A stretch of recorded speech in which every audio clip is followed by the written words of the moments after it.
bonsoir tout le monde. Hello. Alors on espère que vous allez toutes et tous très bien. Nous ça va, mais comme vous pouvez le voir, on a un petit peu eu des complications si je puis dire. C'est le mot, voilà. Donc voilà, désolé pour le retard, mais on est là, on est en live, on a sorti les plans BCD d'office pour assurer cette émission. Je vous présente mon appartement, bienvenue chez moi, qu'on a transformé en studio de stream pour ce soir, pour pouvoir assurer notre dernière émission avant élection, parce qu'on voulait vraiment l'assurer et ça... Enfin, voilà, j'aurais pas apprécié de ne pas faire cette émission. Aujourd'hui, on reçoit Écolo avec Raja Mawan, salut. Salut, ça merci va de nous recevoir dans ton très bel appartement. Merci. C'est très sympa, je suis très contente d'être ici. Et oui, c'est bien d'avoir fait cette émission, on n'allait pas laisser tomber Écolo à la trappe. Non, bah non, ce serait super dommage. Alors je suis désolée, je vais devoir prendre mes notes pour pas écorcher le nom. Et on reçoit Jésus Genzeboao. Presque, Genzeboao. Genzeboao. Il y a un R, ouais. Le Bon, R, je l'ai pas bien noté. C'est pas grave. Voilà, désolée. Ouais, Bienvenue. pas de souci. Merci. Et merci de nous recevoir. Et oui, petit changement, donc comme vous pouvez le voir, ce n'est pas qu'Agent Suarez qui est ici ce soir, mais voilà, ça fait partie des changements qu'il y a eu, des complications. Rebondissements de la journée. On l'excuse parce qu'il a été sollicité pour un débat sur l'enseignement et c'est notre monsieur enseignement au niveau du parti, donc Bien sûr, je l'ai excusé. Il n'y a aucun souci. Très bon candidat avec Jésus. Et on remercie Jésus de bien avoir voulu Avec plaisir, venir merci. un peu en dernière minute. Donc, ce qu'on fait d'habitude avec les candidats, c'est quand je vais vous laisser vous présenter vous-même. J'ai une petite phrase d'introduction pour donner vos positions au niveau des élections. Donc toi, Raja, tu es tête de liste au fédéral à Bruxelles. C'est ça. Et toi, Jésus, tu es sur la liste régionale à Bruxelles aussi. Et est-ce que chacun à votre tour, vous pouvez vous présenter rapidement votre parcours, éventuellement les études si ça vous tient à cœur, pourquoi vous êtes engagé en politique et pourquoi écolo? Comme tu veux. Je sais pas. Dites-nous parce que sinon on va se laisser Ouais, des politesses. on va être trop Ah, vas-y, poli. Jésus. Merci beaucoup. Mon parcours, je suis bruxellois de naissance. J'ai été élevé à Bruxelles, dans le nord-ouest de Bruxelles en particulier. À Jette et Berchem, j'essaie d'oublier la période berchemoise parce que c'est trop peu vivant. Et puis j'ai fait des études ici, juste à côté à l'ULB, où j'espérais justement qu'on ait ce podcast pour les Je suis souvenirs. désolée. Faut pas être désolé, c'est pas toi. Et pour le coup, j'y ai fait des études de communication pour commencer. 3 ans de communication, puis j'ai enchaîné avec un master en histoire, puis en sociologie. J'en vois du lourd, désolé. Non, il n'y a aucun Pour souci. le coup, et c'est suite à ça que je suis devenu prof. C'était mon souhait depuis un bon moment. Donc je suis devenu prof pendant 6 ans. J'ai enseigné l'histoire et la philosophie. Et puis j'ai été vers la fonction publique, d'abord fédérale et maintenant régionale. Donc pour tout vous avouer, good move, c'est nous. Donc je suis à Bruxelles Mobilité, service planification. Et ça me plaît quand même beaucoup. Voilà. Pour l'engagement politique, Et ouais, écolo, je sais pas. Pourquoi écolo? pourquoi écolo, c'est une bonne question. Ça a été un long questionnement parce que j'ai été longtemps intéressé par la chose. D'abord le monde des idées politiques. Puis après l'engagement, ça a pris un peu de temps parce que je ne me suis pas décidé directement à choisir, à trouver mon parti. Je savais que j'étais plutôt très à gauche, mais je ne savais pas vers lequel j'allais me tourner. Et c'est la démocratie interne d'écolo qui m'a vraiment convaincu. Et la cohérence aussi de ce parti pour le coup. De ce que j'ai pu observer en tout cas au travers de l'histoire récente, c'est le parti qui m'a convaincu. Voilà. Merci.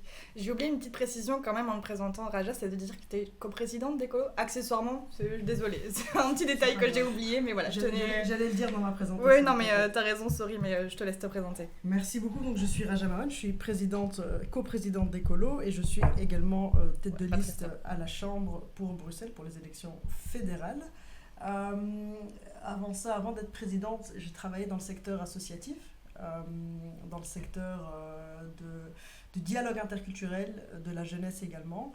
Et j'étais déjà engagée sur les questions de droits humains, d'émancipation, Pardon. On essaie de communiquer. On essaie de communiquer. C'est pas la même chose que d'habitude, désolée. Tu peux t'exprimer, dis-nous qu'est-ce qui Mais se donc, passe. faut désactiver les vibrateurs de téléphone, ça, je C'est le pense mien, que c'est... c'est le mien. Ah, ok. C'est moi qui vibre. Les micros sont très sensibles. Ok, D'accord, ça va. c'est tout à fait ma faute. Ça va. C'est tout à fait ma faute, voilà. Enlever les vitres. Voilà, je suis désolée. Je suis désolée, c'est ma faute. Pas de soucis. Désolée. Et pourtant, j'ai désactivé, je l'ai mis en mode de ne pas déranger. Il y a quand même des Donc je disais, je suis... Bonsoir tout le monde. On recommence. Donc je suis une coprésidente d'Écolo depuis 2019. Avant ça, j'ai été brièvement députée au Parlement bruxellois. Et avant ça, j'ai été dans le secteur de la jeunesse et du dialogue interculturel. J'étais chargée de projet. J'ai pas fait d'études universitaires, moi. C'est pas un complexe ou une frustration. J'ai fait une haute école en communication. Je me suis engagée très tôt dans la question des défenses des droits des personnes, notamment les personnes migrantes, notamment les droits des personnes jeunes et des quartiers défavorisés, des quartiers populaires. Et pourquoi chez Écolo ? Parce que j'ai trouvé une façon de poursuivre mon engagement et de me dire comment je peux concrétiser l'engagement qui est le mien, cette volonté d'aller de l'avant, cette volonté de donner plus de droits et de dignité aux personnes. Et ça, c'est un fil vert de mon engagement. Une des raisons qui ont fait que je me suis engagée chez Écolo spécifiquement, c'est la question du social, d'une part, et d'autre part, c'est la question de l'émancipation. C'est vraiment quelque chose qui est très très important pour moi. Cette valeur, c'est une valeur cardinale. Moi, j'ai grandi dans une commune où on avait le même bourgmestre depuis des années, depuis 20 ans, et on était dans un système clientéliste avec de l'assistanat, des arrangements, des copinages. Et moi, c'est quelque chose qui me rendait dingue. Et la question de l'émancipation, c'est vraiment de se dire comment on donne les outils aux personnes pour qu'elles puissent décider du projet de société, du projet de vie qui leur convient, quelle que soit leur origine, quelle que soit leur couleur de peau, quelle que soit leur orientation sexuelle, quelle que soit leur religion, etc. Et donc ça, c'est vraiment cette question d'émancipation qui était extrêmement importante pour moi. Et c'est comme ça que je me suis intéressée à Écolo et où j'ai eu la chance d'évoluer. Et j'ai la grande chance aujourd'hui de coprésider ce parti, ce qui fait de moi la seule femme présidente de parti au niveau francophone, la seule de moins de 35 ans, la seule d'origine immigrée et la seule à ne pas avoir de diplôme universitaire. Voilà, j'ai d'autres tares dans la vie, mais tout va bien. Merci pour ta présentation. Et pour terminer chacun vos présentations et peut-être un peu plus vous connaître ou vous cerner en tout cas, est-ce que vous pourriez nous présenter chacun une proposition, toi au régional, toi au fédéral, qui vous tient vraiment à cœur avant qu'on rentre plus en détail dans le programme ? Je peux commencer. Sur le fédéral, une question pour nous qui est essentielle, c'est la question de la justice fiscale. Donc, justice fiscale égale justice sociale. Et donc, on a envie de mettre en œuvre une grande réforme fiscale qui va permettre quoi ? Qui va permettre d'augmenter de manière très concrète les bas et les moyens salaires. On voit aujourd'hui que des métiers qui sont extrêmement importants, qu'on a applaudi en plus pendant le Covid, comme les métiers des soins de santé, les aides-soignants, les aides-soignantes, les infirmiers, les infirmières, mais aussi des métiers comme le domaine de la périculture, de la coiffure, de l'horéca. Et en fait, ce sont des personnes qui travaillent dur, qui travaillent beaucoup et qui ne sont pas suffisamment bien payées. Et à travers notre grande réforme fiscale, c'est d'augmenter les bas et moyens salaires. Ça se finance comment ? À travers une contribution qu'on va chercher chez les épaules les plus larges, c'est ce qu'on appelle les ultra-riches ou les taxeurs, les millionnaires, chacun l'appelle comme il veut, mais c'est chez nous à partir donc d'1 million de patrimoine, on va chercher entre 0,5 et 2% de la richesse, pas de travail, mais du patrimoine, et ça permet d'augmenter les bas et moyens salaires. On aura l'occasion d'y revenir parce que c'est une mesure qui est extrêmement importante pour nous et qui permet justement plus d'égalité et plus de dignité entre les personnes. Pour reprendre sur l'égalité et la dignité, moi ce qui me parle vraiment c'est l'enseignement, peut-être parce que je l'ai été justement, et la gratuité pour tous, complète et réelle pour le coup. C'est principalement ça qui m'anime. Merci. On va rentrer dans le premier grand thème de l'interview qui est l'écologie. Évidemment. Et je vais commencer par une question qu'on m'a posée, que quelqu'un de mon entourage m'a posée la semaine dernière. C'est quelqu'un qui là s'intéresse au programme parce que les élections arrivent, mais qui globalement n'est pas forcément très investi en politique le reste du temps, et qui m'a demandé en quoi Écolo se différencie des autres partis par rapport à tout ce qui est question climatique, parce que cette personne avait l'impression, oui ok c'est l'identité de base d'Écolo on va dire, enfin c'est dans le nom, mais en allant voir les autres partis, cette personne avait l'impression que finalement tout le monde en parlait maintenant de l'écologie et du climat. En quoi Écolo se différencie par rapport à ça ? J'adore cette question, merci de me la poser. Parce qu'elle est essentielle. Aujourd'hui, c'est vrai, tout le monde parle d'écologie, mais tout le monde fait du greenwashing.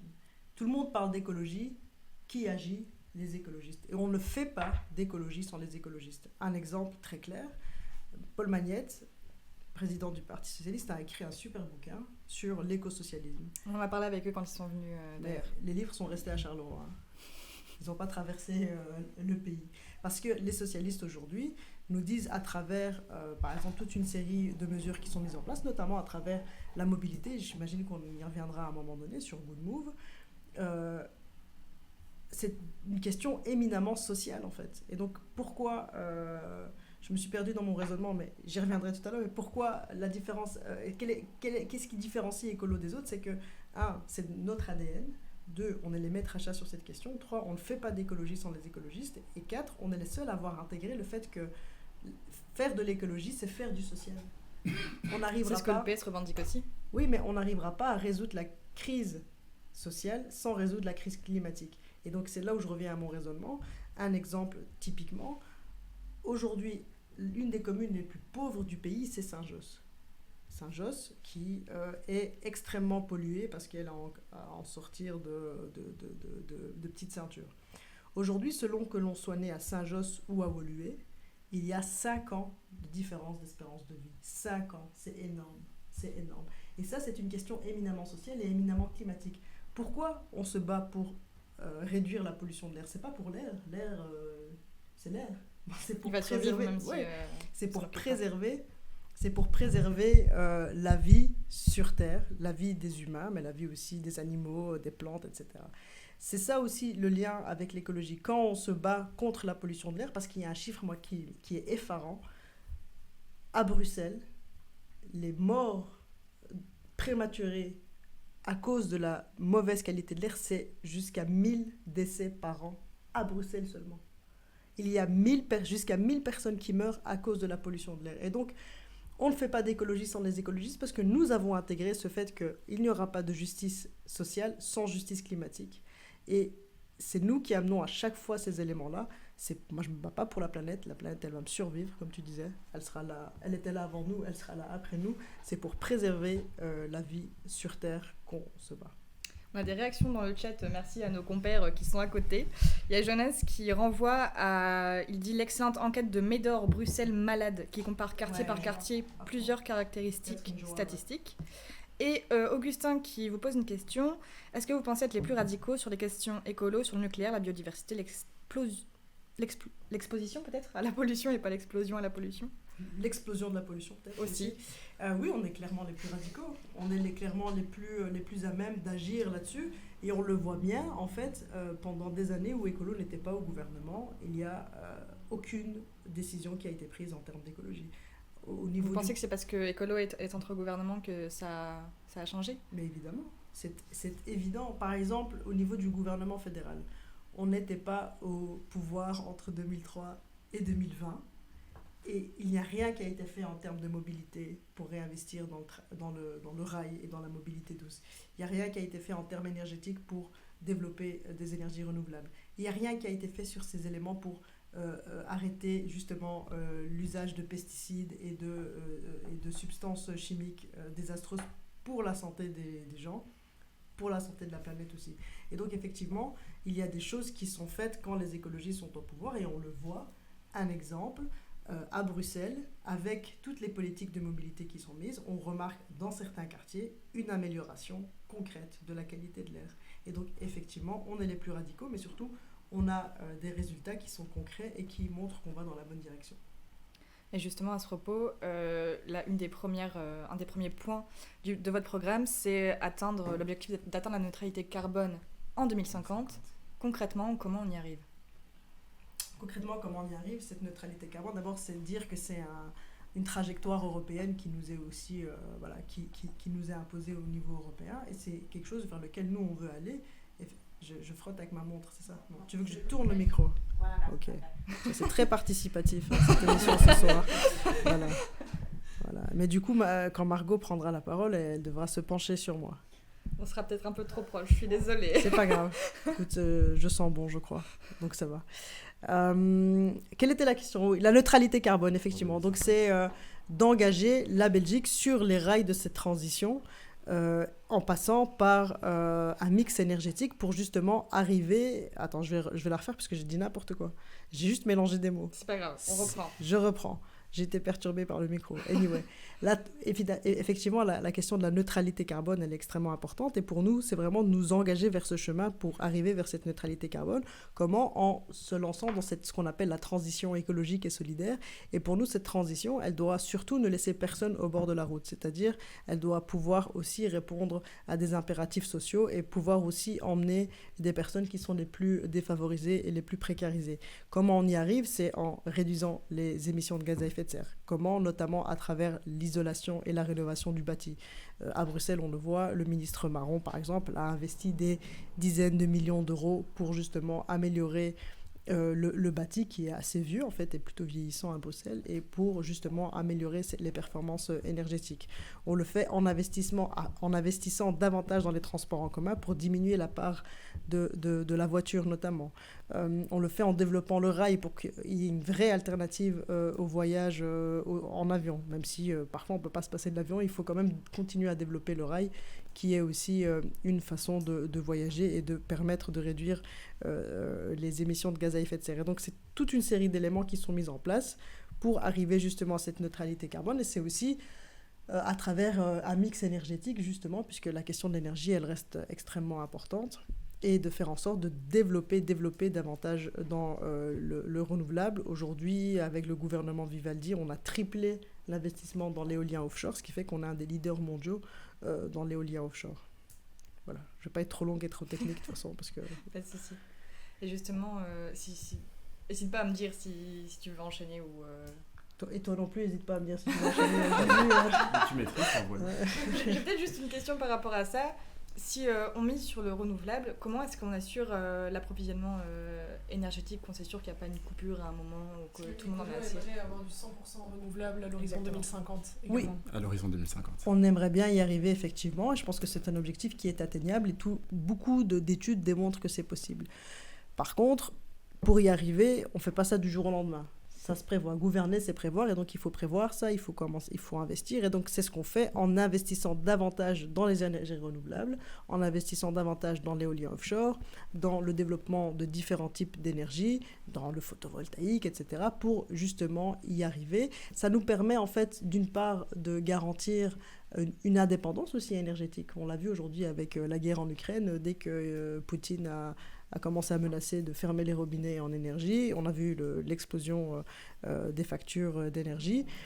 Ça nous permet d'une part de garantir notre énergie, de notre indépendance énergétique, mais ça permet aussi de créer des emplois ici en Belgique. Et ça, c'est extrêmement important.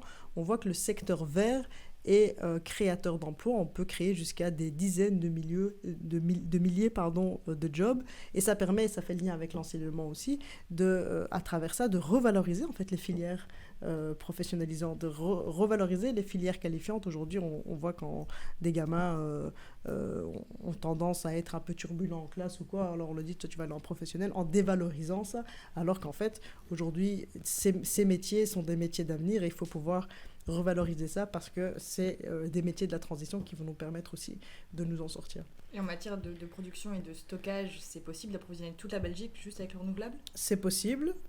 Aujourd'hui, pas encore. Mais à l'horizon 2050, on espère que ce sera possible. Et donc, effectivement, c'est un gouvernement qui a fermé 5 réacteurs. On en a prolongé 2, justement, pour ne pas nous retrouver en blackout. Et on a financé aussi des études sur du nouveau nucléaire, parce qu'on parle beaucoup du nouveau nucléaire. Est-ce que c'est possible d'avoir un nucléaire plus propre, avec moins de déchets, etc. Tout ça, ce sont des études qui sont lancées. Il n'y a pas encore d'exemple concret à ce niveau-là, nulle part dans le monde, mais donc on finance des études, parce que la technologie, elle évolue également. Mais donc l'objectif, c'est d'arriver, bien sûr, à ce parc énergétique 100% propre, 100% renouvelable et sans coupure. Comme ça, on a encore du wifi et de l'électricité pour faire des lives. On va passer à un autre sujet qui était dans l'actualité il n'y a pas si longtemps que ça, c'est le bien-être animal, qui est entré dans la Constitution. C'était une des mesures d'écolo. Qu'est-ce qu'on pourrait faire de plus maintenant qu'on a le bien-être animal dans la Constitution? Est-ce qu'on pourrait faire d'autres choses pour aller encore plus loin pour le bien-être animal? Il y a plein de choses qui peuvent être faites et il y a un grand regret à Bruxelles, c'est que le code du bien-être animal n'ait pas été voté.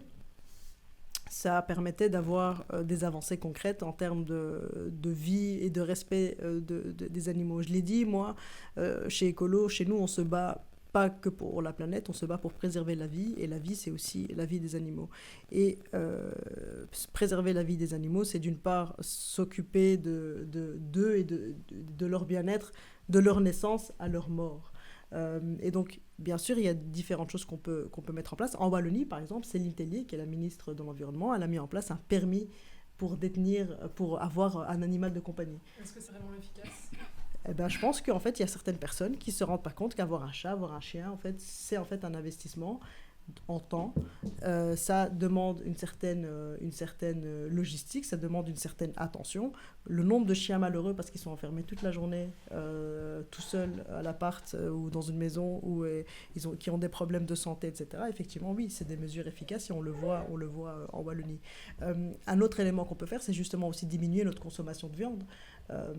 Notamment, alors pour moi, tout le monde ne doit pas devenir végétarien et c'est selon, mais effectivement, il y a le fait de consommer différemment, de consommer mieux. Aujourd'hui, quand on voit les chaînes d'exploitation, les chaînes d'abattage qui sont absolument effrayantes et hallucinantes, on se dit, mais c'est même pas de qualité, en fait. Et donc, réinvestir dans de la nourriture de qualité, c'est aussi faire confiance davantage à des agriculteurs et des agricultrices du coin, et c'est revaloriser aussi justement les agriculteurs pour qui c'est important, et donc de favoriser les circuits courts, de favoriser le développement aussi des produits localement justement, et de cette filière bio. Donc effectivement, il y a toute une série de choses à faire. Mais le fait de l'avoir mis dans la Constitution, c'est plus aussi, c'est une mesure symbolique aussi, de montrer que la vie des animaux compte aussi. Il y a un autre gros point dans la partie écologie, là je pense que ce sera plutôt pour toi, c'est la mobilité et les transports. Il y a, j'aime bien ce sujet quand même. Mais je vais laisser un peu Jésus. Ouais, mais là j'essaie un peu de répartir aussi la parole. Le programme d'écolo est essentiellement tourné vers la mobilité douce, donc transport en commun, piétons, cyclisme. Comment est-ce qu'on gère les potentielles conséquences négatives dues à ça, comme les personnes précaires qui n'ont pas le choix que de se déplacer en voiture, ou les personnes à mobilité réduite qui pourraient retrouver leur proposition de mobilité beaucoup plus réduite? Okay. Merci. Il y a plusieurs éléments. Donc, pour commencer, la raison pour laquelle Écolo tente de mettre l'accent sur la mobilité, c'est que c'est le levier le plus facilement actionnable. Si je ne dis pas de bêtises, il y a quatre domaines qui sont fortement émissaires, je pense, dont les émissions en carbone sont extrêmement fortes. C'est la mobilité, le logement, l'industrie et l'agriculture. La mobilité, ça reste comme je disais, le levier le plus simple sur lequel agir. Et en l'occurrence, on a choisi effectivement de se positionner pour la mobilité douce parce que l'utilisation de la voiture individuelle est très problématique pour des questions de qualité de l'air, de réchauffement, des dérèglements climatiques, on dit maintenant, pardon. Et donc, pour le coup, il y a cette question qui se pose de... parce que je pense entendre en filigrane les mailles de Good Move, effectivement, de réduction des accès à certains endroits, notamment aux hôpitaux ou pour les personnes qui sont dans le care, donc les infirmières à domicile pour des personnes malades ou âgées, effectivement pour les PMR. Alors, il y a toute une série de dérogations qui ont été mises en place, et effectivement, elles ne sont pas encore assez effectives, on peut toujours faire mieux, mais c'est des choses qui ont été pensées. Et effectivement, les mailles ne sont pas toutes réussies, mais c'est des choses qui ont été pensées. Et globalement, le bilan peut être regardé positivement parce qu'effectivement, quand on observe la qualité de l'air à Bruxelles, quand on observe le nombre d'accidents également à Bruxelles, on voit qu'il a fortement diminué. Alors certes, il y a des catégories de population qui peuvent encore être aidées, et c'est le projet écologiste pour les 5 années à venir. Mais il faut pas non plus enlever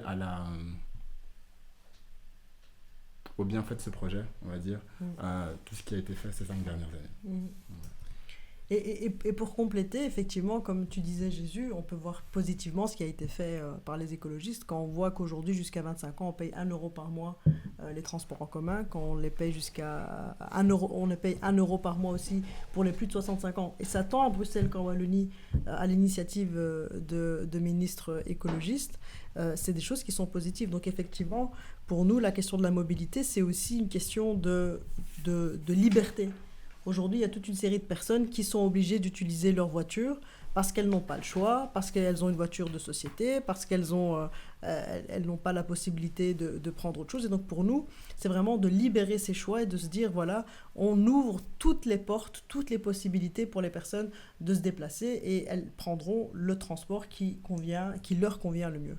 Et je vais ajouter au propos de Raja, parce que pour le coup, il y a aussi eu des investissements dans les trottoirs dits accessibles aux normes en tout cas, pour les élargir, pour les rendre plus lisses, plus adhérents également pour les personnes qui seraient à mobilité réduite. L'investissement aussi, encore une fois par les écologistes, dans un type de matériel roulant qui est accessible en fait, avec des trams à plancher bas et beaucoup plus grand justement pour les personnes à mobilité réduite. Et quand on parle de personnes à mobilité réduite, c'est pas uniquement les handicapés, hein. C'est également les personnes avec des poussettes, c'est des personnes qui ont du mal à marcher temporairement, c'est des femmes enceintes. Toutes ces personnes-là également ont été prises en compte justement dans la politique d'extension du transport en commun et d'accès au transport en commun. Il y avait aussi un autre point par rapport, là ça va plutôt concerner Bruxelles, vu que vous êtes tous les deux sur les listes à Bruxelles, c'est par rapport aux voitures. Donc là on a beaucoup parlé personnes à mobilité réduite. Il y a aussi ce problème, le gouvernement bruxellois qui a décidé de limiter l'accès de certaines voitures à Bruxelles. Sauf qu'on sait aussi que les personnes qui ont peut-être des voitures effectivement qui sont polluantes, c'est peut-être aussi parce qu'elles n'ont pas les moyens de changer de voiture. Qu'est-ce qui est proposé par Écolo pour pallier ce problème? Bien sûr, c'est la question de ce qu'on appelle la LEZ, la Low Emission Zone. Zone de basse émission. Zone de basse émission, parce que mon accent est vraiment incroyable. The Low Emission Zone, you know. Terrible. D'abord, dire aussi que c'est une transposition européenne d'une directive, donc on est dans l'obligation de le faire à un moment donné. Et c'est un projet qui a été décidé, lancé, quand les écologistes n'étaient pas au pouvoir. Ça a déjà commencé en 2014-2015, et donc il y a le plan qui s'est dessiné. Nous, on est dans la poursuite de ce plan. Par contre, ce qui est mis en place, et ça tu as absolument osé nous le demander, parce que je l'ai dit tout à l'heure, on veut que personne ne soit laissé sur le bord du chemin. On ne doit pas laisser les personnes les plus défavorisées, les plus vulnérables sur le côté. Et donc, ça passe comment? Ça passe par, en fait, déjà pendant le Covid, on avait reporté de plusieurs mois l'entrée en vigueur de l'interdiction pour les normes Euro 4 ou 5, je ne sais plus, le dernier qui est entré en vigueur, on l'avait reporté de quelques mois justement pour permettre aux personnes de trouver des solutions. Il faut qu'il y ait des dérogations et des accompagnements et des correctifs sociaux qui soient pris et mis en place pour accompagner ces personnes. Mais effectivement, aujourd'hui, ce qu'on se rend compte, c'est que les personnes qui n'ont pas les moyens de se procurer des voitures dites électriques ou de qualité, c'est forcément des personnes qui sont plus en difficulté. Et donc là, c'est vers là que les correctifs et les aides sociaux et sociales doivent aller. Un autre élément aussi par rapport à ça, c'est qu'aujourd'hui, les voitures électriques, elles coûtent super cher. Elles ne sont pas accessibles à toutes et tous. C'est parce qu'en fait, on est encore dans une technologie relativement nouvelle. Le fait qu'il y ait de plus en plus de voitures électriques, ça va permettre aussi d'avoir de plus en plus de voitures en seconde main. Et donc, ça va permettre aussi à des personnes de pouvoir s'en procurer. Et puis, parce que tu parlais de Bruxelles, dire une chose extrêmement importante, à Bruxelles, 55% des ménages n'ont pas de voiture. Et donc, il faut aussi se rendre compte que la politique de mobilité qu'on mène, c'est aussi pour la majorité des Bruxelloises et des Bruxellois. 55% des ménages n'ont pas de voiture et ça monte dans certains quartiers à 60 ou 70%. À Saint-Gilles, par exemple, c'est 2 ménages sur 3 qui n'ont pas de voiture. Et donc, cette politique, ces chiffres-là dictent en fait la politique la plus inclusive possible aussi pour permettre et faire en sorte qu'elle corresponde à la majorité de la population. Le temps file et si ça ne te dérange pas, on va switcher d'axe et je vais même sauter la première question qu'on avait prévue pour aller... Tu veux sauter la première question ? Oui. Bah, on peut... Et au pire, on reviendra dessus si on a encore un petit peu de temps. Mais je trouve la deuxième plus importante, notamment par rapport à ce qui a été dit. Dans votre programme, et même tu l'as répété plusieurs fois, vous dites qu'il n'y a pas de transition écologique sans justice sociale. Tout à fait. Et tu l'as aussi dit, et il y a le Bureau fédéral du plan qui l'a prouvé en analysant les 30 propositions que vous leur avez données. Écolo est l'un des partis qui augmenterait le plus les bas et moyens revenus s'il était seul au pouvoir et qu'on appliquait ces mesures-là. Tout à fait. Comment ? Grâce à quelle proposition ? C'est génial, le bureau du plan, parce que c'est un organisme indépendant qui analyse les propositions des partis et ils disent... Alors, celle que vous leur fournissez aussi, c'est pas tout le parti qui est... Non, tout le programme, mais c'est des propositions qui figurent dans notre programme. Oui, non, mais évidemment, mais c'est vous qui choisissez les mesures à analyser. Tout à fait. Les autres partis les ont choisis aussi. Mais les autres partis choisissent également, mais ce que je veux dire, c'est que... Je préfère préciser pour les viewers, en fait. Voilà, c'est tout. C'est pas du tout pour vous mettre... Non, pas du tout. Et c'est ça qui est ce qui est important, c'est qu'ils disent, avec les mesures qu'Ecolo propose, le parti le plus redistributif, c'est Écolo. Le parti qui fait le plus baisser les émissions de gaz à effet de serre, c'est Écolo. C'est celui qui fait le plus baisser les inégalités. Et ça veut dire qu'on est dans la bonne direction. Et ça me fait du bien de le dire. Pardon, c'est la minute autopromotion.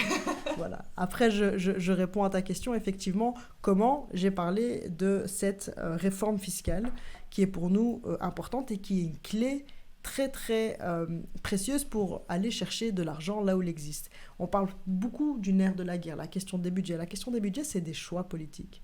Où est-ce qu'on va mettre l'argent quand il existe ? Où est-ce qu'on va investir ? Où va-t-on mettre les moyens pour aider telle ou telle catégorie de personnes ? Et donc pour nous, je l'ai dit, il y a des personnes qui ont beaucoup d'argent et on trouve chez Écolo que le travail est trop taxé. Par contre, il y a un endroit qui n'est pas suffisamment taxé, c'est le patrimoine. Le patrimoine n'est pas suffisamment taxé et c'est inégalitaire en fait. Et donc ce que nous proposons, c'est qu'à partir d'un patrimoine d'à partir d'1 million d'euros hors le bien dans lequel on travaille et hors revenu du travail, c'est d'aller ponctionner là sur une taxe spécifique chez les personnes qui ont beaucoup d'argent. Je ne suis pas sûre que dans les viewers, on ait beaucoup de personnes qui regardent. Quoique, dites-nous si vous gagnez, si vous avez un patrimoine hors revenu du travail et hors maison dans laquelle vous habitez de plus d'1 million, je vais bien vous rencontrer. J'avoue, c'est pas mon cas. Et donc, c'est ponctionné entre 0,5 et 2% de ce patrimoine-là. Ça permettra, je crois que c'était en une du soir aujourd'hui, c'est une taxe sur les ultra-riches, ça rapporterait jusqu'à 10 milliards d'euros. C'est une autre étude qui a prouvé que ça rapporterait 2 fois plus que ce qui avait été déjà... Un chercheur de l'UCL qui a fait ses propres calculs autres que le bureau du plan. Donc ça veut dire qu'en tout cas, ça rapporte de la maille. Voilà, ça c'est clair, ça rapporte de la moula. Et donc, c'est justement de se dire, et pour ces personnes-là... Alors, sorry, mais il y a Jonas qui nous dit, j'ai un patrimoine d'1 million de roupies. Je sais pas combien ça vaut en euros. Ça vaut pas grand-chose des roupies. Je suis pas sûre que ça atteigne le seuil. Et en bitcoin, ça vaut combien? et donc, c'est de se dire, et pour ces personnes-là, il y aura quasiment pas de différence, en fait. Elles le sentiront pas. Et cet argent-là permettra aussi de financer, de revaloriser, on a dit, les bas et moyens salaires, mais aussi d'investir dans d'autres endroits. Une autre façon de financer les choses, c'est la fraude fiscale. La fraude fiscale, ça coûte des milliards et des milliards d'euros par an aux contribuables aussi. C'est de dire, en fait, aujourd'hui, il nous manque plus ou moins entre 900 et 1000 enquêteurs. Chaque enquêteur coûte environ 50 000 euros, mais en travaillant bien, il peut rapporter jusqu'à 500 000 euros en débusquant de la fraude fiscale. Et donc, c'est aussi d'engager des inspecteurs et des inspectrices pour lutter contre la fraude. 500 000 euros par enquêteur ? Par enquêteur par an. Ok, d'accord. Il coûte 50 000 euros, mais il peut rapporter jusqu'à 10 fois son salaire par an en débusquant de la fraude fiscale. Et donc, c'est suffisant d'investir dans des nouveaux enquêteurs, entre guillemets, ou il faudrait plus quand même ? Là, il en manque plus ou moins 900. Et c'est dû à le gouvernement MRNVA. Et c'est intéressant de noter que quand des partis de droite gouvernent tout seuls, parce qu'il faut le rappeler, sous la suédoise, c'était entre 2014 et 2020, il y a eu un gouvernement avec l'EMR et la NVA, dans lequel l'EMR était le seul parti francophone. Il y avait la NVA, l'OpenVLD et le CDNV, que des partis de droite ou de centre-droite.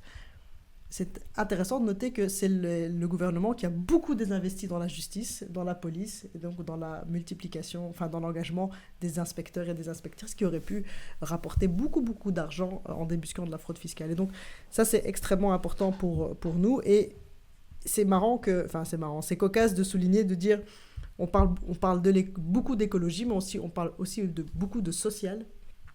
Et en fait, les deux sont liés.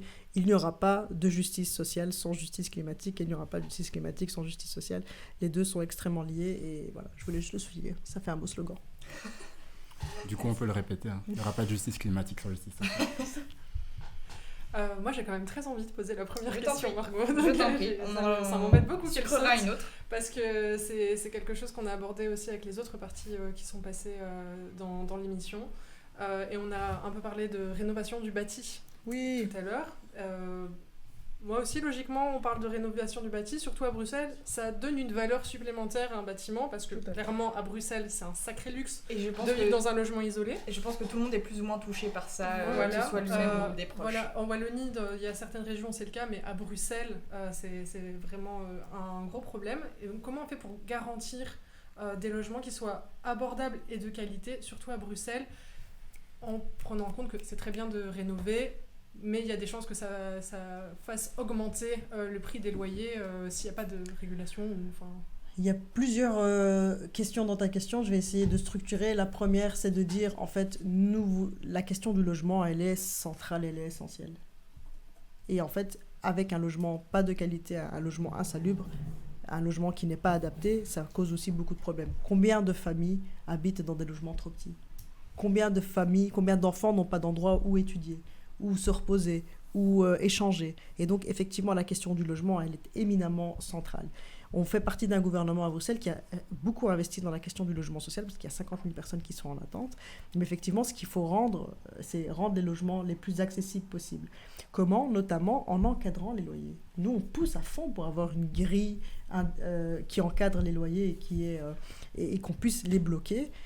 Par contre, on se heurte, parce qu'on fait partie d'un système politique où il faut dealer avec d'autres partis, on se heurte au blocage de la droite. Un exemple, sous cette législature-ci, pendant la crise Covid, on a fait un lien entre passoire énergétique et loyer, et donc interdiction d'indexer son loyer quand on vivait dans une passoire énergétique. Ça a tenu 1 an et demi, et puis ça a sauté parce que Défi et parce que VLD ont voulu que ça saute et on n'a pas réussi à aller plus loin. Et donc effectivement, ça c'est une question centrale. Et par contre, pour nous, ce qui est important de dire aussi, c'est que concernant la question de la rénovation et de l'isolation, pour nous, tout le monde doit avoir droit à un logement digne et bien isolé. Parce que c'est souvent les personnes, tu l'as dit, les plus vulnérables qui en sont victimes. Et donc pour nous, une de nos propositions phares, c'est de faire de la rénovation massive et de l'isolation par quartier. Et donc aujourd'hui, ici, sur la chaussée ou autre, on se dit, voilà, il y a 15 maisons. Plutôt que chacun fasse les démarches dans son coin, plutôt que chacun fasse des travaux dans son coin, on se dit, en fait, dans ce quartier, il y a 15, 20 baraques, 20 ménages qui veulent se mettre ensemble. Il y a un système de tiers investisseurs avec la commune qui aide, parce que les primes, en fait, à un moment donné, ça a des limites.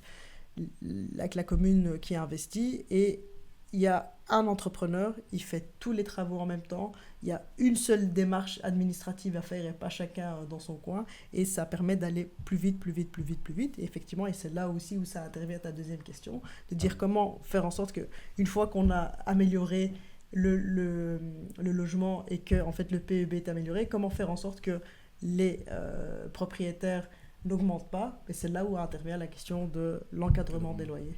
Et donc ce serait aussi de cette idée de se mettre en groupe, de faire une espèce de contrat de quartier, bon, ça existe déjà pour d'autres choses à Bruxelles. Ce serait les locataires qui feraient la démarche, parce qu'on sait aussi qu'à Bruxelles, c'est énormément de personnes qui sont locataires, finalement des propriétaires. Il y a beaucoup de rentiers à Bruxelles, mais des locataires, des propriétaires qui vivent dans leur propre logement. À Bruxelles, ça ne court pas non plus les rues, quoi. Non, c'est clair, mais on est en train de faire justement le projet que je suis en train d'expliquer. On est en train de faire un projet pilote à Anderlecht, dans le quartier Laroux. Et c'est d'abord essentiellement des propriétaires de leur logement. C'est des familles, et on l'a fait dans un quartier populaire, justement, parce que là, les passoires énergétiques. Et donc, on est en train de voir justement comment c'est en train de prendre, de voir comment, qu'est-ce qui a amélioré à faire évoluer, et il était dur à sortir ce mot, à faire évoluer pour voir comment on peut le mettre en place de manière plus large. Mais c'est clair qu'aujourd'hui, faire les démarches chacun tout seul dans son coin, ça coûte de l'argent, ça coûte de l'énergie, on comprend pas. Moi, j'ai accompagné des personnes pour remplir leur demande de prime. En fait, il faut avoir fait Bac+5 ou Bac+6 ou Bac+7 pour comprendre les formulaires. C'est pas toujours évident, et pourtant moi je suis bien renseignée aussi. Donc effectivement, c'est facilité en termes administratifs, et facilité en termes de travaux. Tu avais quelque chose à ajouter sur le logement ? Moi, je veux bien. En fait, moi, à l'époque, on m'avait appris que la rareté faisait le prix. Et en l'occurrence, je pense qu'il y a trop peu de logements accessibles, on va dire, pour l'ensemble des Bruxellois. On est assez nombreux et il y a tout un tas de logements inoccupés. Je pense qu'on peut activer ces logements. Je pense qu'il y a un mécanisme justement juridique qui nous le permet, qui permet aux communes de le faire, qui ont un droit de préemption. Et effectivement, l'encadrement des loyers, pour le coup, ce que disait Rajat tout à l'heure, le budget, c'est le nerf de la guerre. Et on a des problèmes budgétaires à Bruxelles. Mais l'encadrement des loyers, ça coûte absolument rien à la région. On demande justement aux propriétaires d'être raisonnables et de suivre une grille d'évaluation, on va dire, du loyer. Donc je pense qu'ici, on a 2 leviers qui sont quand même capitaux et qui peuvent vraiment fonctionner, ou au moins aider une partie des Bruxellois qui, effectivement, ne sont pas si nombreux à être propriétaires. Il me semble que le chiffre, c'est 40% des Bruxellois sont propriétaires et 60% sont locataires. Une autre enquête, toujours sur Médor, toujours de Catherine Joie, qui est sortie il y a quelques mois. Quelle excellente journaliste. Voilà, qui fait beaucoup de data journalisme, et donc c'est très sourcé aussi sur l'immobilier à Bruxelles, si vous voulez aller voir. Jonas, si tu veux mettre les liens dans le chat, vraiment, ne te prive pas. J'ai encore 45 000 questions dans ma tête, mais je pense qu'on va devoir passer à la dernière partie parce que oui, le temps file et on n'a pas envie de vous garder toute la nuit non plus. Chacun a le droit à sa vie. Une partie de nous qui nous tient très à cœur et qu'on aborde avec tout le monde, c'est la considération de la jeunesse par chaque partie, parce que déjà on est le public cible visé et que Twitch aussi c'est quand même un public plutôt jeune qui est sur Twitch, donc ça nous semblait logique d'en parler. Et quelque chose qui est ressorti de l'actualité récemment, c'est le décret paysage. C'est un des seuls faits d'actualité qui a fait la campagne dernièrement. C'est ce qu'il disait ce matin sur Matin Première, et c'est assez, je trouve ça assez vrai. Est-ce que chez Écolo, vous reconnaissez avoir fait une erreur en votant la première réforme du décret paysage la première fois ? Ce qui est sûr, c'est que quand on a voté cette première mouture du décret paysage, et on peut retrouver tous les comptes rendus des séances parlementaires, des séances de commission, déjà à l'époque, on avait demandé les chiffres qu'on n'a pas obtenus. Déjà à l'époque, on a dit en fait l'évaluation qui était censée avoir en 2026, on n'est pas obligé d'attendre 2026 pour la faire, on peut la faire beaucoup plus tôt, et c'est ce qu'on va demander. C'est Manu Di Sabato même qui le disait en décembre 2021 ou 2022, je ne sais plus exactement les dates parce que le temps passe vite. Mais donc effectivement, on a voté quelque chose parce que tout le monde est d'accord pour dire qu'il fallait réformer voilà, qu'il fallait faire une réforme, mais par contre la manière dont celle-ci a été mise en place, à un moment donné, quand on demande des chiffres qui n'arrivent pas, qu'on reçoit des témoignages qui sont alarmants, qu'on voit en fait on est en train d'aller dans le mur, moi je trouve ça sain dans une démocratie, je trouve ça sain que des partis politiques se disent en fait ce qu'on a voté, on a loupé notre coup en fait.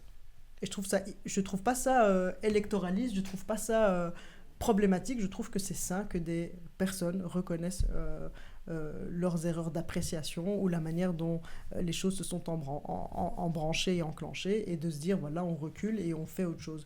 Pour moi, l'essentiel, c'était de dire comment on sauve les étudiants, comment on protège les étudiants qui vont se retrouver ici au mois de juin, dans la dèche, dans la merde, parce qu'en fait, il y a des élections en juin et que personne ne veut bouger. Pour moi, c'est inaudible, ça, je m'en fous, moi, des élections. Et donc, c'est quoi les pistes pour rectifier le tir Donc, on a justement voté cette nouvelle mouture du décret paysage, et de se dire, voilà, au moins jusqu'à fin 2025, on reste dans la situation actuelle, et puis après on regarde, après qu'il y a un gouvernement, après tout ça on voit comment on peut faire pour améliorer les choses, et de se dire on veut les chiffres, davantage de chiffres, on veut une analyse plus objective de la situation, et de voir un peu sur les critères de finançabilité, parce que c'est ça aussi, on a beaucoup dit mais vous êtes en train de dévaloriser les diplômes. Nous on parle pas de ça, on parle pas des conditions de réussite, on parle des critères de finançabilité.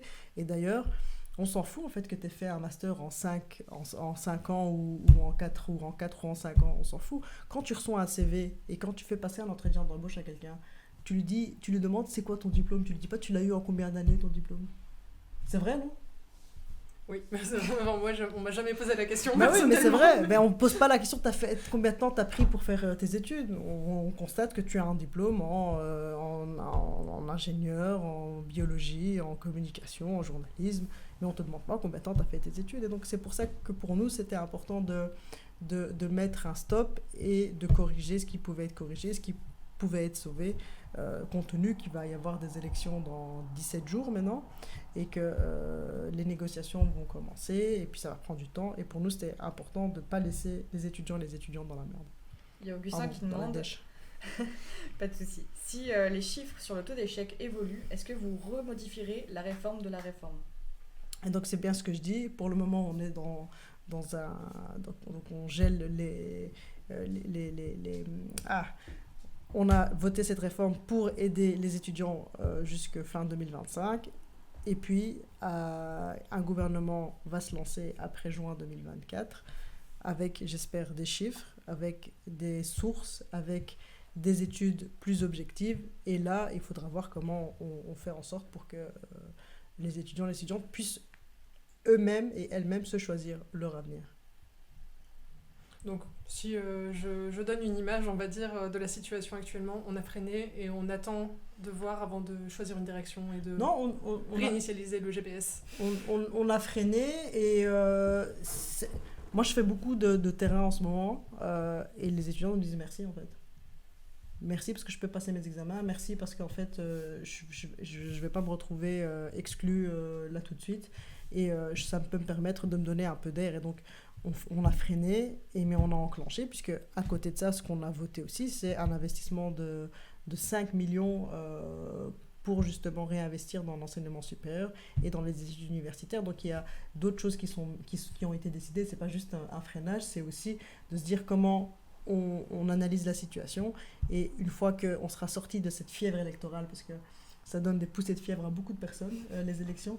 Une fois qu'on sera passé de cette fièvre, comment on se pose calmement et on regarde. Parce qu'il y a certains qui nous disaient, mais vous soutenez, vous faites le jeu de la FEF. Mais la FEF, c'est pas... La FEF, c'est un représentant d'étudiants et d'étudiantes, mais il n'y a pas que la FEF. Je veux dire, il y a des personnes qui ne savent même pas ce que c'est, des étudiants et des étudiantes qui nous écrivaient, qui ne savaient pas ce que c'était la FEF, mais qui nous écrivaient pour nous dire, on a besoin d'aide parce qu'on est, en fait, on ne s'en sort pas.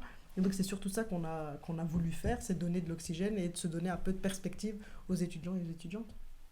Une autre proposition assez forte dans votre programme, et je pense qu'il y a 2 parties qui proposent, c'est étendre le droit de vote à 16 ans pour toutes les élections. Comme c'est le cas pour les européennes. Ouais, à partir de cette année. Pourquoi ? On estime, en fait, on a réussi à le faire pour les européennes cette fois-ci parce qu'on n'a pas réussi à obtenir plus, mais on aurait voulu l'obtenir pour d'autres élections. Pourquoi ? Parce qu'on estime qu'à 16 ans, on peut choisir son école, on peut choisir si on fait l'amour ou pas, on peut choisir plein de choses, et en fait, on a le droit de décider de son avenir aussi. Et que la question de l'avenir, elle touche aussi et d'abord les jeunes. Et on le voit dans les pays où le vote n'est pas obligatoire. C'est d'abord les personnes les plus âgées qui votent. Et un exemple typique, mais vous avez, j'imagine, cette étude et cet exemple en tête, c'est que quand le Royaume-Uni a voté le Brexit et donc sa sortie de l'Union européenne, les jeunes ne se sont pas mobilisés. C'est les personnes les plus âgées qui ont décidé d'en sortir majoritairement. Or, les études montraient que les jeunes voulaient rester dans l'Union européenne. Et donc, c'est très, très important de se dire que les jeunes doivent pouvoir aussi s'exprimer et se choisir l'avenir, plus vert, plus juste, évidemment, mais leur avenir qui leur convient. Et il y a une idée qui dit que les jeunes seraient de moins en moins intéressés par la politique. Nous, ici, on dit plutôt que les jeunes sont intéressés par la chose politique, par les sujets politiques et moins par le système politique et les personnes qui le représentent. Alors comment est-ce que, en tant que personnalité politique, on va s'adresser à un jeune, comment on lui parle, par quel biais, comment on lui fait comprendre que il est aussi concerné par le monde politique. Mais je vous rejoins dans votre analyse. Les jeunes, on dirait que les jeunes ne sont pas intéressés. Bah si, les jeunes en fait ils font des choix aussi. La manière dont ils s'habillent, souvent dans les fripes d'ailleurs, la manière dont ils et elles consomment, les études qu'ils et elles choisissent, le fait de s'investir dans un cercle étudiant ou pas, le fait de choisir tel ou tel job. Effectivement, c'est des façons de s'engager et c'est des choix politiques. Par contre, ce qui est chiant pour elle et eux, et pas que pour elle et eux, pour moi aussi d'ailleurs, c'est les petites phrases politiciennes, les petites piques, les petits jeux politicards. Ça, c'est relou et c'est pas intéressant. Et donc, comment on s'adresse aux jeunes, notamment en allant dans les endroits où ils et elles sont, et en leur expliquant justement ça. Choisissez votre avenir, sinon c'est quelqu'un d'autre qui choisira l'avenir pour vous. Peut-être que Jésus a envie de réagir aussi là-dessus. Tu as été complète pour le coup, mais je ne suis pas certain qu'il y ait une manière spécifique de s'adresser aux jeunes. Je pense que l'idée justement c'est qu'on fasse de la politique autrement. C'était un slogan à l'époque, mais en fait c'est réel. En s'adressant de manière la plus authentique possible à tout le monde. Je pense que ça parle aux jeunes, mais je pense que ça parle à tout le monde. Et ça veut dire quoi, s'adresser de manière authentique ? C'est les petites phrases, les petits slogans. Désolé, j'en ai fait un, mais pour le coup. Mais les petites phrases, les petits slogans, il faut mettre ça de côté et vraiment dire, pour le coup, moi je souhaite que, et toi, et mon petit frère, ma petite soeur qui a ton âge, ou mon fils ou ma fille qui a ton âge, puissent avoir un avenir bien plus radieux. Parce qu'en fait, ce qu'on oublie, je pense, ce que certains oublient, c'est que demain, c'est ces jeunes-là qui seront responsables politiques. Et donc, idéalement, on doit élever une génération de personnes qui sont conscientes des enjeux auxquels ils vont faire face demain, pour que nous aussi, on vive bien dans 10, 15, 25 ans. C'est surtout ça, en fait. Et toi, tu as été prof donc, de philosophie et de citoyenneté dans le secondaire. Ouais. Tu parlais politique avec tes élèves. Tu abordais en tout cas des questions politiques au sens large. Okay, c'est une question qu'on m'a posée très récemment. Et je parlais politique, mais je ne parlais pas de politique partisane. Donc, je ne parlais pas des partis politiques ici à Bruxelles ou en Belgique en général. C'est pour ça que je dis question politique. Et donc, justement, pour répondre à la question, c'était surtout des idées politiques. Des courants politiques qui pouvaient exister et de l'économie beaucoup, parce que l'économie est politique, quoi qu'on en dise. Mais oui, on parlait régulièrement politique, même en histoire. Quand tu vois Christophe Colomb, quand tu vois la colonisation africaine, c'est de la politique. Quand tu vois la crise de 29 ou que tu vois la révolution industrielle, c'est de la politique, tout ça aussi. Donc oui, on voyait très, très souvent de la politique. Et en parlant de politique authentique, concrète, dans le programme, à peu près dans tous les axes, Écolo a des propositions pour intégrer le citoyen au processus politique et démocratique par différentes manières. Pourquoi il y a autant de propositions d'inclure le citoyen dans ces décisions-là et comment on s'y prend ? Pourquoi ? Parce qu'on le voit aussi. Donc déjà parce que ça fait partie de notre ADN. L'ADN d'Écolo, c'est un parti en fait qui est très jeune, qui est né dans les années 80 et qui est né de la conjonction de différents courants, des courants féministes, des courants antiracistes, des courants antinucléaires, des courants aussi de participation et de démocratie radicale et participative. Et donc aujourd'hui on observe, on l'a dit, un fossé qui se creuse entre la population et les institutions. Et je dis les institutions parce qu'il n'y a pas qu'avec la politique où il y a un fossé qui se creuse. Avec la police, avec la justice, avec l'école, avec les médias aussi. Et vous êtes bien placés pour le savoir. On a vu pendant le Covid où des journalistes devaient se faire protéger par la police parce qu'ils étaient menacés, etc., etc. Et donc, il y a un décrochage effectivement entre les institutions, les élites, entre guillemets, c'est comme dirait l'autre, et la population. Et que pour nous, c'est extrêmement important de répondre à cette crise-là, notamment en faisant preuve de davantage de transparence, en faisant preuve justement notamment de création de ponts entre les citoyens et les citoyennes et les politiques. Pourquoi les politiques ? Parce que si le seul contact qu'ont les citoyens et les citoyennes avec le politique, c'est d'aller voter une fois tous les 5 ans et de les voir sur un marché, en fait, c'est normal qu'ils soient désintéressés. C'est normal qu'ils en aient marre. Et donc, c'est pour ça que nous, on se dit, le citoyen et la citoyenne a le droit de s'exprimer. Donc, en fait, il et elle s'expriment de manière régulière tous les 5 ou 6 ans. C'est une façon de s'exprimer claire et nette, et il faut le faire parce que c'est un privilège de voter, c'est un droit, mais c'est aussi un privilège. Et le fait d'investir dans la participation citoyenne, dans la co-construction, ça permet aussi d'avoir plus de consensus aussi sociétal et social. On a lancé à Bruxelles une première mondiale, les commissions délibératives mixtes, c'est une première où on invitait des citoyens tirés au sort à venir siéger avec des députés pour échanger sur des sujets extrêmement techniques et précis. Une des premières commissions délibératives, c'était au sujet du déploiement de la 5G à Bruxelles, par exemple. Et donc, c'est pas juste pour parler de choses accessoires, c'est pour parler de choses extrêmement importantes, puisque la 5G, c'est une question environnementale et de santé également. Et donc, pour nous, et ça, c'est un exemple qu'on a mis en place, mais c'est aussi pour montrer à la population qu'en fait, ils et elles ont leur mot à dire. Ils et elles ont quelque chose à amener dans le débat public. Et en fait, c'est de redonner, je reviens à ce que je disais tout à l'heure, la question de l'émancipation, redonner aux gens les outils pour pouvoir développer leur projet de société, leur vision de la société également. Il y a d'autres choses qui ont été mises en place, notamment grâce à Écolo, c'est le fait d'avoir des budgets participatifs dans les communes.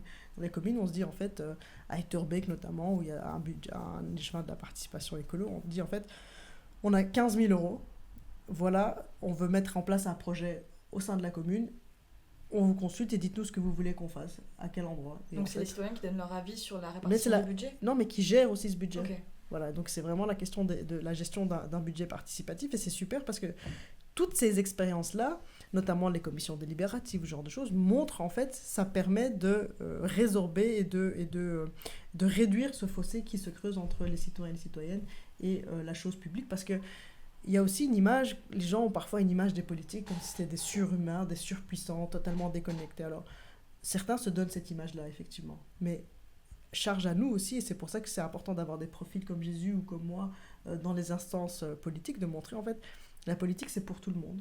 Tout le monde y a droit, tout le monde, ça doit être accessible pour tout le monde. Et effectivement, il ne faut pas être un surhomme ou une surfemme, et c'est souvent un surhomme, d'être tout le temps en costard-cravate et d'avoir un chauffeur et de ne pas être en contact avec une réalité qui est en fait une réalité où que chacun et chacune a de différents. Et c'est ça qui nourrit aussi la chose publique. Est-ce que tu avais une dernière question ou pas ? Moi, c'est bon, j'avais fait le tour. J'ai posé ma question logement, donc oui, c'est bon. Elle est propriétaire maintenant, c'est ça ? Si seulement. Je suis propriétaire d'un grille-pain, c'est super. Je suis très heureuse. C'est un début. C'est un début, c'est comme ça que ça commence. Ouais. Ben, en tout cas, un grand merci à vous deux d'avoir été là et d'avoir répondu à nos questions. Un grand merci à vous de nous avoir suivis, évidemment. C'était notre dernière interview de préparation d'élections avant les élections. On va se laisser avec d'office pour un petit moment parce que on va se retrouver dans un mois. Wow. Et on peut déjà vous dire que dans un mois, on fera notre dernière émission de d'office Forever. Oh, c'est un scoop ce soir. C'est voilà, une annonce en live, je le dis déjà avec un peu d'émotion dans la voix, mais ça va aller. On l'entend ça. Donc surtout, suivez-nous sur les réseaux parce qu'on va communiquer là-dessus, on va vous partager pas mal de trucs, je pense, d'ici là. Et puis on se retrouve le 20 juin pour la dernière de d'office. Bon. Merci beaucoup. Bonne soirée. Merci. Ciao, ciao. Ouais.